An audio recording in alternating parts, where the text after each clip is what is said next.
下面咱们还说一下补零。补零这个，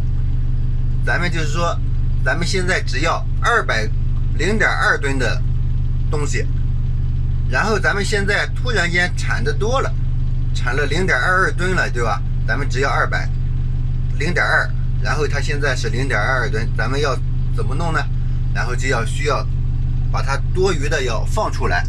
然后咱们就要按一下补零键，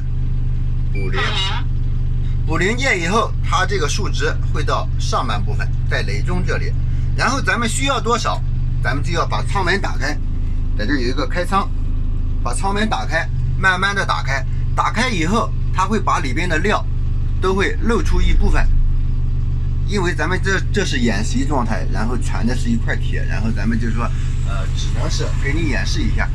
哎，然后把料放到0.2吨以后，按一下确认。现在咱们状态就是已经回到下边了，然后咱们